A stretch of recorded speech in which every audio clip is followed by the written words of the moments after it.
Hi hello welcome to Telugu. నేను మీ anchor Sarath. ఇవాళ మనతో పాటు కృష్ణలీల మూవీ టీమ్ ఉన్నారు అండ్ వాళ్ళతో ఒక స్మాల్ ఇంటరాక్షన్ తీసుకుందాం. యా ధన్య గారు హాయ్. సో ఇక్కడ ఉన్న వాళ్ళలో సీనియర్ అన్నమాట. ప్రతి ఇంటర్వ్యూకి ఇలానే చెప్పి నన్ను ఒక సరే లాగా కాదు చాలా young and energetic and beautiful gorgeous Dhanya Balakrishna. ఓకేనా? బెస్ట్. సో దేవన్ గారు ఇంట్రొడ్యూసింగ్ ఈ సినిమాతో తెలుగు తెరకి ఇంట్రొడ్యూస్ అవుతున్నారు. బట్ ముందు చాలా ఫిల్మ్స్ చేశారు. బట్ అవి ఏంటనేది ఇప్పుడు మనం కనుక్కుందాం. అండ్ జ్యోత్స్న గారు హాయ్. సో మీ ముగ్గురికి ఐ థింక్ ఒక మంచి డేట్ November 7th మంచి డేట్ లో వస్తున్నాయి. ఎందుకంటే November 8th నా బర్త్డే, అందుకే యా. సో ఫస్ట్ ఎవరితో స్టార్ట్ చేద్దాం? సీనియర్ వదిలే ప్రొడ్యూసర్ గారితో స్టార్ట్ చేద్దాం. యా. సో జ్యోత్స్న గారు ఏంటంటే మీకు ఈ స్క్రిప్ట్ అనుకున్నప్పుడు ఐ థింక్ దేవన్ గారితో వెళ్తున్నప్పుడు సో మీ మైండ్లో ఏముంది ఫస్ట్? ఈ స్క్రిప్ట్ అనిల్ కిరణ్ కుమార్ రాశారండి. ఆయన మా హస్బెండ్ డిస్ట్రిక్ట్ జడ్జిగా చేశారు. ఆయన లవ్ స్టోరీ రాసి అది బయటికి తీయాలి అనే ఒక ఆలోచన ఉంది, బట్ ఆయనకి టైం లేదు. సో బట్ అది నేను ముందుకు తీసుకురావాలని నేనే ప్రొడ్యూస్ చేస్తూ ముందుకు వచ్చాం. ఒక 3-4 years నుంచి ట్రై చేస్తున్నాం. బట్ లాస్ట్కి మాకు దేవన్ పరిచయం అయ్యాడు. తన హీరోగా పరిచయం అయ్యాడు. డైరెక్షన్గా కూడా తనే బెస్ట్ అని మేము డిసైడ్ అయ్యాం. సో మీకు అంటే ఈ ప్రొడక్షన్ చేయాలి అనేది, అంటే ప్రొడ్యూస్ చేయాలి అనేది, సో మీ హస్బెండ్ కోసం మీరు చేస్తున్నారా? మీ ఓన్ ఇంటెన్షన్ ఇది? మా హస్బెండ్ కోసమే. సో చూడండి, హస్బెండ్ కోసం చేసే ఉమెన్ అనమాట. యా, అడ్వాన్స్ కంగ్రాచులేషన్స్ అండి. సో దేవన్ గారు, యా, సో ఏంటి మీ కృష్ణలీల గురించి మీరే చెప్పండి. కృష్ణలీల అంటే డైరెక్షన్ మీరే, యాక్టింగ్ మీరే కాబట్టి యూ నో మోర్, అంటే మీరు ఏం ఎగ్జిక్యూట్ చేశారనేది.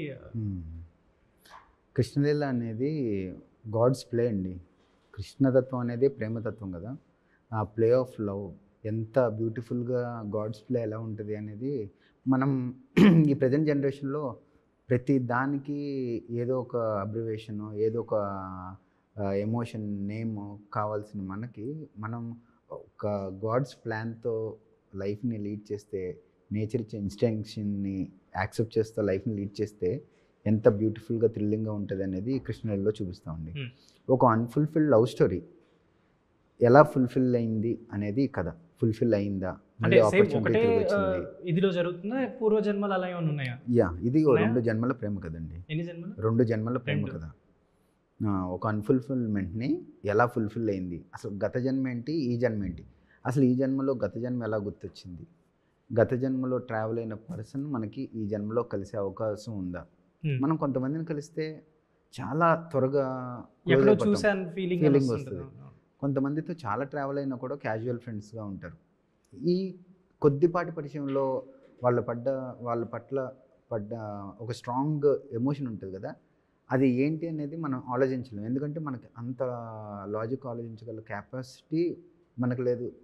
బట్ దేవుడు మనకి ఆ ఆపర్చునిటీ ఒకసారి ఇస్తే ఎలా ఉంటుంది అనేది బ్యూటిఫుల్గా నేను కృష్ణలీలలో చూపించానండి. సూపర్. అంటే కృష్ణలీల అన్నారు కానీ మధ్యలో ఒక శివుడి ఇది ఎందుకు పెట్టారు? అంటే కృష్ణుడి గురించే వెళ్తుందేమో అని అనుకున్నా కానీ మళ్ళీ శివుడి గురించి ఇదంతా ఏంటి? మరి దేవుడు ఒక్కడే అండి. కృష్ణుడా శివుడా అనేది పక్కన పెడితే మన లైఫ్ని లీడ్ చేసే స్పిరిచువల్ సూపర్ న్యాచురల్ పవర్ ఒకటి ఉంటుంది. ఆ పవర్కి మనం డిఫరెంట్ ఫార్మ్స్, డిఫరెంట్ నేమ్స్తో పిలుచుకుంటాం. సో దాని రీజన్తో ఆ లవ్ ఎమోషన్కి కృష్ణుడికి మించిన గొప్ప ఉండదు కదండి. సో అందుకోసం story demanded movie title as Krishna Leela అండి. కాలం తిరిగి రాదు, కానీ ఒకవేళ దేవుడు తలుచుకుంటే కాలం ఏంటండి, ఏదైనా తిరిగి తీసుకురాగల కెపాసిటీ దేవుడికి ఉంది. సో అలాంటి కాలాన్ని తిరిగి తీసుకురావటం అంటే ఆ సమయం, ఆ క్షణంలో తీసుకున్న డెసిషన్ను మళ్ళీ అదే సిచ్యువేషన్ విత్ అదే పర్సన్తో మళ్ళీ మనకి ఒక ఛాన్స్ ఇస్తే ఏంటి అనేది కృష్ణలీల. సూపర్ అండ్ మంచి ఐడియా తీసుకున్నారు. సో ధన్య గారు ఏంటి అంటే ఎలా ఉన్నారు? How you are going? అంటే బాగున్నాను. ఇయర్ అయితే బాగా కలిసి వచ్చింది in terms of releases. So this is almost like 5th or 6th film releasing. So I feel very happy and blessed. And ఒక్కొక్క సినిమా ఒక్కొక్క జానరాలో ఉంది. ఒక హారర్ ఇప్పుడు నెక్స్ట్ రిలీజ్ అవబోతుంది, లవ్ స్టోరీ సంథింగ్ అనుకుంటాదేనా. ఇది ఏదో ఫిల్మ్ రాబోతుంది కదా నెక్స్ట్ ఇంకొకటి. అది అమరావతికి ఆహ్వానం అని అదే, చెప్పి అదొక ఇది హత్య చేశాను full different role. So Krishnaleela వచ్చేసి టైమ్లెస్ లవ్ స్టోరీ, ఒక ఇంటెన్స్ లవ్ స్టోరీ చేయడం ఫెల్ట్ వెరీ నైస్. నేను నిన్న బయట ఒక పోస్టర్ చూసాను ఈ ఫిల్మ్దే. చూసినప్పుడు నాకు అనిపించింది అంటే జనరల్లీ మనం అంటే హీరోయిన్స్ వస్తుంటారు సినిమాలు చేస్తూ ఉంటారు కదా, అంటే I think you have started 2011లో కెరీర్ స్టార్ట్ చేశారు, ఇప్పుడు 2025 కదా. సో ఏదైనా ఒక అంటే అనొచ్చలేదు ఒక చిన్న సినిమా అంటే డెఫినెట్లీ వాళ్ళు ఫస్ట్ అనుకునే పేరు ధన్య. చిన్న సినిమాకి పెద్ద heroine Dhanya. I feel nice. అంటే వాళ్ళకి ఏదో ఒక వాల్యూ నేను తీసుకొస్తున్నాను, ఆ ఒక విలువ ఉంది అని వాళ్ళు అనుకుంటారు కదా. I feel very proud, okay I can add something to this అని. అండ్ పెద్ద రోల్స్ ఇస్తారు, అంటే రెస్పాన్సిబిలిటీస్ కూడా భుజాల మీద పెట్టి ఇది నువ్వు చేయగలుగుతావు అని చెప్పే ఒక నమ్మకం కొత్త ప్రొడ్యూసర్స్కి ఉంది కాబట్టి ఐ ఫీల్ హ్యాపీ. సో దీంట్లో కూడా 2 వేరియేషన్స్ అంటే లైక్ గర్ల్ ఒకటి ప్లస్ ట్రెడిషనల్, ఒక పాత లైఫ్ ఒకటి ప్రెసెంట్ లైఫ్ ఒకటి. సో ఆ ట్రెడిషనల్ లైఫ్కి వెళ్ళినప్పుడు అనిపించిందా ఇంట్లో ఇలా ఉండమంటే ఉండేవాని కాదు ఇప్పుడు ఉండట్టున్నారు. నేను అసలు ఆ అమ్మాయి ఎంత ట్రెడిషనల్ అంటే మా అమ్మమ్మకి మా అమ్మకి అమ్మమ్మ అది. సో మా అమ్మ చెప్పే ప్రసక్తి లేదు, బికాజ్ అది వెరీ అంటే ఏమంటారు ఎక్కువ she very devotional, pure hearted, pure soul, and it's a great role, gorgeously return role, చాలా బాగుంటుంది. సో దానికంటే ఏమన్నా రిలేటెడ్ థింగ్స్ ఏమన్నా అనుకున్నారంటే మీరు చేసేటప్పుడు ఈ రిఫరెన్సెస్ తీసుకునేటప్పుడు అంటే అంత ట్రెడిషనల్? లేదు, అమ్మాయి చాలా పర్ఫెక్ట్ కాబట్టి I just played my self అంటే. ఓకే. లేదు, బట్ హోంవర్క్ చేయాల్సిందే, బికాజ్ ఒక క్యారెక్టర్ డిఫరెన్సియేషన్ చూపించాలంటే కొంచెం ఇది బాడీ లాంగ్వేజ్ గా కూడా అమ్మాయి కొంచెం, ఎందుకంటే ఇప్పుడున్న 25కి మీరు అంత బ్యాక్ వెళ్ళి చేయాలంటే కరెక్ట్ హోంవర్క్ ఏదో ఒకటి ఉంటుంది కదా. యా 100%. ప్రతి ఒక్కటి నా head movements, eyes, my hands, legs, నేను ఎలా వాక్ చేస్తాను, ఎలా మాట్లాడతాను, ఎలా తల ఊపుతాను, అది ప్రతిదీ మార్చుకోవాల్సి వస్తుంది. సో అలా చేస్తేనే జనాలకి ఓకే డిఫరెంట్ బట్ సేమ్ అన్నట్టు ఒక ఐడియా వస్తుంది. సో అంటే ఏదైనా ఫిల్మ్స్ మీ దగ్గరికి వస్తున్నప్పుడు లైక్ మీరు అంటే స్టోరీస్ ఎలా యాక్సెప్ట్ చేస్తున్నారు? కథలో ఒక చాలా ముఖ్యమైన అంటే ఆ ప్లాట్ని డ్రైవ్ చేసే క్యారెక్టర్స్, నా వల్ల ఆ ప్లాట్ నెక్స్ట్ స్టేజ్కి వెళ్తుందా అని చూస్తాను. ఇప్పుడు నేను ఉండడం వల్ల అది ఒక నెక్స్ట్ స్టేజ్కి వెళ్తే ఓకే, అదర్వైజ్ నేను ఉన్నా లేకపోయినా ఈ స్టోరీ ఇలానే ఉంటుందా అని ఒకసారి ఆలోచిస్తాను. చెక్ చేసుకుంటారా? అదే అందుకే కదా నరేషన్. ఓకే ఇది నేను లేకపోవడం, నేను ఉండకపోతే కూడా ఇది స్టోరీ ఇలానే ఉంటుందిరా అంటే I will not take it up. నాకు వద్దండి ప్లీజ్. అంటే how you say no for any project? How I say no అంటే మోస్ట్లీ సెట్ అవ్వదు సార్ నాకు అని చెప్తా, ఒక్కొక్కసారి మోస్ట్లీ డేట్స్ లేదు సార్ అని చెప్తా. అలా చేయాల్సి వస్తుంది, చెప్పాల్సి వస్తుంది. We cannot hurt them because my need is different, వాళ్ళ ఎక్స్పెక్టేషన్ ఇస్ డిఫరెంట్. సో మనం ఎవరు ఈగోని హర్ట్ చేయకూడదు. So we have to be polite అంతే. యా. సో ఇది ఉంటే డెఫినెట్లీ మంచి మంచి సినిమాలే వస్తాయి అనమాట. సో దేవన్ గారు యాక్చువల్లీ ఐ థింక్ నిఖిల్ గారు వచ్చారు ఈవెంట్కి వచ్చి మాట్లాడినప్పుడు, దేవన్ నాకు ఎప్పటి నుంచో తెలుసు 18 పేజెస్ దాంట్లో కూడా యాక్ట్ చేసినప్పుడు నేను బాగా యాక్టివ్గా కనిపిస్తున్నాడు, బట్ అంటే ఇంత టైం ఎందుకు పట్టింది కృష్ణలీలకి మీరు అంటే రావడానికని? సార్ నాకు బ్యాక్గ్రౌండ్ ఏం లేదు, I came from know where, నాకు ఫిల్మ్ బ్యాక్గ్రౌండ్ లేదు. సో నాలాంటి ఒక బ్యాక్గ్రౌండ్ లేని పర్సన్కి ఒక ఆపర్చునిటీ రావాలంటే ఇట్ విల్ టేక్ టైం అండి. ఆ ఫెయిత్ అండ్ పాజిటివ్తో ఐ హ్యావ్ టు వెయిట్ కదా, వెయిట్ చేశాను అండి.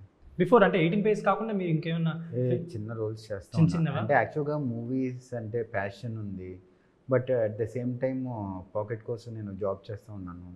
సో అలా ఉన్నప్పుడు పాసివ్గా మూవీస్లో ట్రై చేస్తూ ఏదో చిన్న మంచి రోల్స్, ఏదైనా చిన్న రోల్స్ చేసినా కూడా ఏదైనా ఇన్ఫ్లుయెన్స్ ఇంపాక్ట్ ఉండేలాగా ఉంటే ట్రై చేస్తూ ఉండేవాడిని అనమాట. That is how time passed.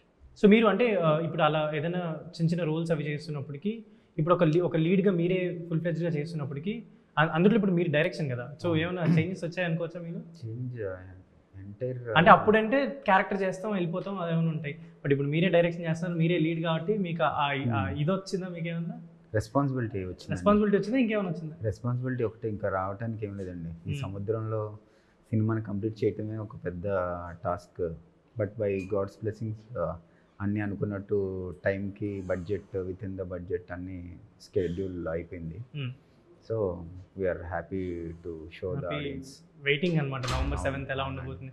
ఈ సినిమాకి మధ్యలో ఎగ్జిక్యూటివ్ మేనేజర్ లేట్ స్వామి అని మెన్షన్ చేశారు కదా, ఏంటంటే ఏమన్నా ఆయన ప్రాజెక్ట్ టైంలోనా ఆ పేరు? తను ఫెస్టివల్కి వెళ్తా he met with an accident. Okay. So ఈ మూవీ కంప్లీట్ వర్క్ చేశారా? మూవీ మధ్యలో వరకు చేశారు. సో ఇంకా మీరు ఈ సినిమాకి సంబంధించి అంటే డైరెక్షన్ చేసేటప్పుడు అంటే మీ క్యారెక్టర్ ఎలా డిజైన్ చేసుకున్నారో మిగతా క్యారెక్టర్స్ అన్ని కూడా అలానే రాయాలి, వాళ్ళకి అంత ఇంపార్టెన్స్ ఇవ్వాలి, అంత ఎలివేషన్స్ ఇవ్వాలి. సో అవన్నీ ఎలా ప్లాన్ చేశారు? సార్ ప్లాన్ ఏం చేయలేదండి. యాక్చువల్గా స్టోరీ చాలా గొప్ప స్టోరీ. స్టోరీ అనేదే మేము కంటెంట్ ఈస్ కింగ్ లాగా స్టోరీ ఏం డిమాండ్ చేసింది అనేది చూసి దాన్నే ఫాలో అయ్యాం. ఈవెన్ మా ఫాదర్ రోల్ చేసిన బబ్లు పృథ్వీరాజ్ గారు, ఆయన యాక్చువల్గా ఎప్పుడైతే ఫస్ట్ మా టీం వాళ్ళు ఇంటరాక్ట్ అయ్యారో తను అంత ఇంట్రెస్ట్ చూపించలేదు. నేను కలిసి ఒకసారి స్టోరీ చెప్పగానే తను రెన్యూమరేషన్ గురించి కానీ దీని గురించి కానీ ఏది చెప్పకుండా on the very first note నాకు యాక్సెప్ట్ చేశారనమాట. సో ఇలానే యాక్టర్ రవికాలే గారు చేశారు, హీరో వినోద్ గారు చేశారు, తులసి గారు మదర్ రోల్ చేశారు. సో అందరూ చాలా సపోర్ట్. సో అందరినీ నాకు తెలిసి దగ్గరుండి రప్పించినట్టున్నారు మీరే. కథ రప్పించిందండి. కథ అల్టిమేట్గా రెస్పెక్ట్ చేస్తాము. అలాంటి కథ ఇంత పెద్ద టీం అందరినీ తీసుకున్నారు. అయితే ఇప్పుడు వచ్చే సినిమాలు చాలా చోట కూడా ఈ దేవుడి రిఫరెన్స్లు పెడుతున్నారు. వెదర్ ఈ మధ్య వచ్చిన నాకు తెలిసి చాలా సినిమాలు వీటి మీదే వస్తున్నాయి. ఎక్కడొక్కడ ఒక 5-10 minutes అయినా దేవుడి గురించి లేట్. సో ఈ ఆస్పెక్ట్ మారింది అనుకోవచ్చు. అంటే ఎక్కడొక్కడ గాడ్ని తీసుకొచ్చి సినిమాలు డైవర్ట్ చేయడం ఇదంతా ఒక టెక్నిక్ అనుకోవచ్చా? సార్ అసలు టెక్నిక్ అని పక్కన పెడితే మనం ఈ హిందూ ధర్మంలో పుట్టి మన దేవుడి గొప్పతనం sir, movie field is the most influencing factor in the world I believe. అలాంటి దాంట్లో మనం దేవుడి గొప్పతనాన్ని చూపించి, ఇప్పుడు మనం జస్ట్ ఒక దేవుడి బొమ్మ వేసో దేవుడి పేరు పెడితేనో ఆడియన్స్ రారు, వాళ్ళు చాలా షార్ప్ ఉన్నారు అర్థమైందా? సో అంత షార్ప్ ఉన్న ఆడియన్స్ వాళ్ళు కంటెంట్ని చూస్తూ ఉంటారు. ఈవెన్ ఒక పోస్టర్ అయినా టీజర్ అయినా ప్రతి దాంట్లోనూ వాళ్ళు డిసైడ్ అయిపోతూ ఉంటారు. సార్ దేవుడు గొప్పతనం చూపిస్తా మూవీస్ ఇంత సక్సెస్ అవుతున్నాయి అంటే ఇంకా అంతకు మించి మనకి ప్రౌడ్ మూమెంట్ ఏముంది సార్. సో సినిమాకి సంబంధించి ఐ థింక్ భీమ్స్ గారి మ్యూజిక్. అవును. సో అంటే జనరల్లీ మీరు మొత్తం డైరెక్షన్ అంతా చేసిన తర్వాత you went to the music సిట్టింగ్సా ఆర్ ఎల్స్ ఫస్ట్ నుంచే ప్యారలల్గా మ్యూజిక్ బ్యాక్గ్రౌండ్ స్కోర్ ఇదంతా ప్లాన్ ప్యారలల్గా జరుగుతూనే ఉందండి. ఎలా ఉండేది వర్కింగ్ భీమ్స్ గారితో? సార్ యాక్చువల్గా నేను ఈ సీనియర్ టీమ్స్ ఈవెన్ ధన్య గారితో మీకు చెప్పినట్టు వర్క్ చేసే ముందైనా వెళ్తాం, అందరితో చేయక ముందు వరకు కొంచెం హెసిటేట్ అవుతూ ఉండేవాడిని, ఇంత సీనియర్స్ కదా అని చెప్పి. బట్ భీమ్స్ అన్న చాలా హంబుల్ పర్సన్ అండి, డౌన్ టు ఎర్త్ పర్సన్. మనకేం కావాలి అని అడుగుతూ ఉంటారనమాట. సో మనం ఈ సాంగ్తో సినిమాలో ఏం చెప్పాలనుకుంటున్నాము, లిరిక్స్ భాస్కర్ భట్ల గారు, అన్ని సాంగ్స్ ఆయన రాశారు. ఇప్పుడు నేను సాంగ్స్లో కథ చెప్పాలనుకుంటున్నాను. ఇది ఒక పెద్ద వ్యాస్ట్ స్టోరీ. ఈ స్టోరీని నేను 2 hours చెప్పదలుచుకున్నాను. ఈ 2 hours సాంగ్స్ బయటికి కథ డీవియేట్ అవ్వకుండా కథలోనే మనం ఎలా చెప్పాలి, ఆడియన్కి ఒక చిన్న బ్యూటిఫుల్ మూమెంట్ని ఎలా చూపించాలి అనేది నాకు ఒక పక్కన వండర్ఫుల్ ట్యూన్స్ ఇచ్చిన భీమ్స్ గారైనా, ఆ వండర్ఫుల్ లిరిక్స్ ఇచ్చిన భాస్కర్ భట్ల గారైనా నాకు చాలా సపోర్టివ్గా బ్యాక్గ్రౌండ్లో నిలబడ్డారండి. అందుకే ఇంత super hit songs. So they are involving in promotions next ఏమన్నా వస్తున్నారు? అంటే రీసెంట్గా చిరంజీవి గారి సాంగ్ కూడా వాళ్ళే కదా కాంబో అది. సో ఇప్పుడు మీరు ఫస్ట్ ధన్య గారుతో మీరు అనుకుని స్క్రిప్ట్ చెప్పి ధన్య గారిని అనుకున్నప్పటికీ ఇప్పుడు పర్సెప్షన్ ఏమైనా చేంజ్ అయిందా? ఆవిడ ఎలా ఉంటారు ఏంటి అనేది ఏమన్నా? అంటే సినిమాలో రాకముందు ఆవిడ గురించి ఏ ఒపీనియన్ ఉంది? ఆ పర్సెప్షన్ ఉండేది. సీనియర్స్ కదండి, ఇంత పెద్ద యాక్టర్స్, పెద్ద యాక్టర్స్ చేశారు. సో నేను కొత్తవాడిని, నాకు డైరెక్షన్ డెబ్యూ, హీరో డెబ్యూగా చేస్తున్నాను. సో వీళ్ళు అందరూ ఎలా చూస్తారో అనుకునేవాడిని. బట్ అంత టీం అందరూ దే ఆర్ సో గుడ్ అండి. దేవుడు వీళ్ళందరికీ ఊరినే సక్సెస్ ఇవ్వరు, because of their sincere and honest nature వాళ్ళని అలా చూపిస్తుంది అనుకుంటున్నాను. ధన్య గారు మీకు మినియన్స్ అంటే ఇష్టమా? యా, ఎందుకు? మామూలుగా దాని అంటే ఎక్కడైనా చెప్పారా దాని గురించి ఎప్పుడైనా ఏదైనా వీడియోలో ఆర్ ఎల్స్ మినియన్స్ గురించి? తెలీదు, ఎందుకు? ఎక్కడో చెప్పినట్టు గుర్తుంది నాకు. అవునా? మినియన్స్ గురించి ఏమైనా చెప్పినట్టు గుర్తుంది. ఐ థింక్ ఈ యానిమేషన్స్ గురించి వీటి గురించి ఎప్పుడో ఒకసారి మాట్లాడినట్టు గుర్తు. ఇష్టమే, వెరీ క్యూట్. ఎందుకు ఏదో గుర్తొచ్చింది నాకు సడన్గా, ఎందుకో సడన్గా తెలీదు. మినియన్స్ గుర్తొచ్చింది ఏంటి మీకు? లేదు సీరియస్లీ నాకు ఏదో వీడియోలో అంటే ఐ థింక్ మీ వ్లాగ్స్లోనో వీడియోస్లోనో దేంట్లోనో మెన్షన్ చేసినట్టు నాకు గుర్తొచ్చింది. సో ఏంటంటే ఇంట్లో వాళ్ళకేమో మీరు మంచి ఒక కర్ణాటిక్ సింగర్ అవ్వాలని ఇది ఉండేది, బట్ మీరేమో సినిమాలు వాళ్ళ బట్ ఇప్పుడు మొత్తం యాక్సెప్ట్ చేస్తున్నారు. యాక్చువల్లీ ఫస్ట్ మా నాన్నకి డౌట్ ఉండే, లాస్ట్ ఇయర్ అంతా బాపు సినిమా చూసి మా నాన్న ఫుల్ ఏడ్చేసారు అన్నమాట. ఫుల్ చాలా. అండ్ హత్య also he was very proud. So అప్పటి నుంచి మంచి సపోర్టే ఎప్పుడు. బట్ వాళ్ళు సినిమా చూడరు, నేను చేసిన నా సినిమా కూడా వాళ్ళు చూడరు. అంటే చూడరు అంటే కోపం మీద కాదు, వాళ్ళు యూజువలీ అసలు సినిమానే చూడరు వాళ్ళు ఇంట్లో. వాళ్ళు ఎప్పుడు న్యూస్ మీదే ఉంటారు కదా నాన్న ఫాదర్స్. సో బట్ ఇది నేను ఫోర్స్ చేసి నువ్వు చూడాల్సిందే అని చెప్పి హీ వాజ్ వెరీ ఎమోషనల్. మీ చెట్టు అలానే ఉందా ఇంట్లో? చెట్టు బాగానే ఉంది మీ దయ వల్ల. నాదే. యా. సో అండ్ ఇప్పుడు 2011 నుంచి కన్సిస్టెంట్గా ఫిల్మ్స్ చేసుకుంటూ వస్తుంది 2025 దాకా. సో చాలా మందికి అంటే మీ బ్లాగ్స్లో బ్యూటీ టిప్స్ కూడా చెప్తూ ఉంటారు కదా అప్పుడప్పుడు. So how your maintaining this youth ఈ అటైర్ ఎలా? ధన్య బాలకృష్ణ గ్లామర్ సీక్రెట్ ఏంటో తెలుసు? ఇదే thumbnail అని. thumbnail. గ్లామర్ సీక్రెట్ లేదు ఇంకోటి ఉంది ఆల్రెడీ, ఇందాక ధన్య గారు సెట్లో ఎలా బిహేవ్ చేస్తారని ఉంది. ధన్య గారు నాతో సెట్లో ఎలా ఉంటారు ఒక ఆశ్చర్యమైన రియాక్షన్ ఇచ్చి పెడదాం అనమాట. చెప్పండి హౌ యూ మెయింటైన్? తెలీదు శరణ్ నాకు. I was very young when I started అప్పుడు. Also I'm very very young. కాకపోతే ఒక్కటి వెయిట్ ట్రైనింగ్ చేయాలి. వర్కౌట్ అయితే అమ్మాయిలు చేయాల్సిందే. ఐ మీన్ అబ్బాయిల గురించి నాకు తెలీదు. నా సీక్రెట్ అయితే if you maintain your weight and eat lot of protein and build strength and keep smiling. And ఈ అబ్బాయిల టెన్షన్ స్ట్రెస్ ఎక్కువ తీసుకోకూడదు. హార్ట్ బ్రేక్స్ ఇదంతా వాళ్ళు సీరియస్గా తీసుకోకపోతే I think they'll be happy. Very happy. మీ వల్ల సగం ప్రాబ్లమ్స్ లైఫ్ లో అమ్మాయిలకి. ఏదో అమ్మాయిల వల్ల అబ్బాయిల ప్రాబ్లమ్స్ ఉంటాయి. చూద్దాం కృష్ణలీలలో కూడా ఎలా ఉంటుందో ప్రాబ్లం, ఎవరితో వస్తుంది అనేది కూడా చూద్దాం. ఓకేనా? యా. ప్రొడ్యూసర్ గారు, అంటే మీకు ఈ సినిమాతో ఒక ఎక్స్పీరియన్స్ వచ్చింది. ఇప్పుడు మీరు మీ హస్బెండ్ డ్రీమ్ ఇదంతా అచీవ్ చేయాలని అనుకున్నారు కదా. సో ఫర్దర్గా మీరు సినిమాలు చేయాలన్నా ఫస్ట్ సినిమాకి ఒక ఎక్స్పీరియన్స్ వస్తుంది, ఎలా వర్క్ అయింది ఏంటి, మనం నెక్స్ట్ ఎలా ప్లాన్ చేసుకోవాలి ఇదంతా. సో మీకు ఈ సినిమా ఎలాంటి ఎక్స్పీరియన్స్ ఇచ్చింది?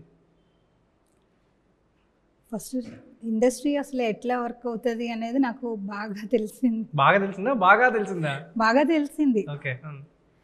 అందరూ రాంగ్గా అనుకుంటారు, ఇండస్ట్రీలో పెద్దోళ్ళు చిన్నోళ్ళని తొక్కేస్తారు, రానివ్వరు ముందుకి, ఇట్లాంటి అవన్నీ రాంగ్ పర్సెప్షన్సే అండి. ప్రతి చిన్న వాళ్ళకి ఇండస్ట్రీ సపోర్ట్ ఇస్తూనే ఉంటుంది. బట్ దాన్ని వాళ్ళు నిలబెట్టుకోక పెద్దవాళ్ళ మీద రుద్దుతారు అని నాకు అనిపించింది. జస్ట్ మన హార్డ్ వర్క్ మనం చేయాల్సిందే. మన హార్డ్ వర్క్ చేస్తే సపోర్ట్ త్రూ ఎవరి వల్ల వస్తుందండి. యా. సో ఇప్పుడు కృష్ణలీల గురించి టు ద ఆడియన్స్, అంటే ఎవ్రీ ఫిల్మ్ అంటే వాళ్ళకి ఎవ్రీ వీక్ ఏదో ఒక ఫిల్మ్ వస్తూనే ఉంటుంది, వాళ్ళు ఎత్తుకొని చూస్తూనే ఉంటారు. సో ఆడియన్స్కి మీరు అంటే ఏ కైండ్ ఆఫ్ థింగ్స్ చెప్దాం అనుకుంటున్నారు? అంటే మా ఫిల్మ్ ఇలా ఉండబోతుంది, మీరు డెఫినెట్లీ మీరు 2 hours వెళ్తే థియేటర్లో ఇంత మంచి ఆస్పెక్ట్స్ ఉంటాయని ఏం చెప్దాం అనుకుంటున్నారు సినిమా గురించి? ఇది ఒక లవ్ స్టోరీని థ్రిల్లింగ్ ఎలిమెంట్స్తో, సూపర్ న్యాచురల్ ఎలిమెంట్స్తో, డ్రామాతో, ఫ్యాంటసీతో చూపిస్తున్నాం అండి. సో ప్రజెంట్ జనరేషన్ వాళ్ళు రెగ్యులర్ కైండ్ ఆఫ్ సిచ్యువేషన్షిప్ అని, బెంచింగ్ అని, మెనీ యాక్చువల్గా ప్రతి ఎమోషన్ని డిఫైన్ చేయాలనుకుంటున్నారు. అలా డిఫైన్ చేయకుండా యాక్సెప్ట్ చేస్తే మన లైఫ్ ఎంత బ్యూటిఫుల్గా ఉంటుంది అనేది కృష్ణలీలలో చూపిద్దాం అనుకుంటున్నాను అండి. మీకు అప్పుడు చెప్పారు కదా బెంచింగ్ అని, అవన్నీ వాటి మీనింగ్స్ తెలుసుకున్నారా? అదే సార్, కొంచెం నాకు అంత నాలెడ్జ్ లేదండి. బిఫోర్ 90s మీరు 90s? అటు ఇటుగా అటే అండి. నాకు తెలీదు, నేను తెలుసుకుందామని అడిగాను, మీకు ఏమైనా తెలుసా అని. కష్టం అదే, నాకు ఎవరు కరెక్ట్గా చెప్పట్లేదు కానీ ఏదో అయితే ఉంది మొత్తానికి అనిపిస్తుంది. సో ధన్య గారు, మీకు అంటే కృష్ణలీల గురించి, సో మీరు 2 వేరియేషన్స్ కూడా చేస్తున్నారు కాబట్టి మీకు ఈ ఫిల్మ్ వర్కింగ్ ఎలా అనిపించింది అండ్ టు ద ఆడియన్స్ ఏం చెప్దాం అనుకుంటున్నారు? ఈ కృష్ణలీల సినిమా నాకు ఒక మంచి ప్లాట్ఫామ్, నా పర్ఫార్మెన్స్ని చూపించుకోవడానికి అండ్ ఈ షేడ్స్ని చూపించుకోవడానికి ఒక చాలా పెద్ద ప్లాట్ఫామ్, పెద్ద రెస్పాన్సిబిలిటీ ఇచ్చినందుకు చాలా చాలా thanks to Devan and Jyotsna ma'am. So Mahasen visuals first time Telugu film ఇండస్ట్రీకి ప్రొడ్యూసర్స్గా వస్తున్నారు. సో వాళ్ళని మీరు సపోర్ట్ చేసి నాకెంత ప్రేమ ఇచ్చారో అంతే ప్రేమ ఇవ్వాలి. అండ్ టీఎఫ్ఐకి ఒక కొత్త హీరో కూడా లాంచ్ అవబోతున్నాడు. Devan is a great talent and very hard working human being అండి. సో ఆయనకి కూడా ఒక్క ఛాన్స్ ఇస్తూ థియేటర్కి వచ్చి ఈ సినిమాని చూడాలి అని మనస్ఫూర్తిగా కోరుకుంటున్నాను. సెకండ్ క్యారెక్టర్ చేసిన దానికి ఐ థింక్ ట్రెడిషనల్కి వెళ్ళిన దానికి దాంట్లో పూలు పెట్టుకున్నారా? ఏదే సెకండ్ ట్రెడిషనల్ క్యారెక్టర్కి వెళ్తారు కదా, బ్యాక్ అవును, అక్కడ పూలు పెట్టుకున్నారా? అక్కడ పూలు పెట్టుకున్నా. ఇది నేను ఫస్ట్ అడుగుతాను, ప్రతి ఒక్కరు ఇదే అడుగుతారని చెప్పని. లేదు ఎవరు అడగలేదు తెలుసా. అడగలేదా? అదే మీరు అక్కడైతే పూలు పెట్టుకున్నాను. అంటే ఆ సినిమా తర్వాత నుంచి ప్రతి ఒక్కరు ఎక్కడ కనిపించినా పూలు పెట్టుకున్నారా, పూలు పెట్టుకుంటారు, ఇవన్నీ ఉంటాయి కదా. ఇప్పుడు హ్యాపీగా ఉంటారు పక్క. ధన్య గారు పూలు పెట్టుకుంటున్నారు. 100%. Thank you so much. ఒక మంచి ఇంటరాక్షన్ మీతో. అండ్ November 7th మేము కూడా మీతో పాటు థియేటర్స్లో చూసి మీరు ఏదైతే కృష్ణలీలో చూపిద్దాం అనుకుంటున్నారో అది కూడా మేము కూడా ఎక్స్పీరియన్స్ చేద్దాం అనుకుంటున్నాను. Thank you so much. This is Sharath signing off from Telugu.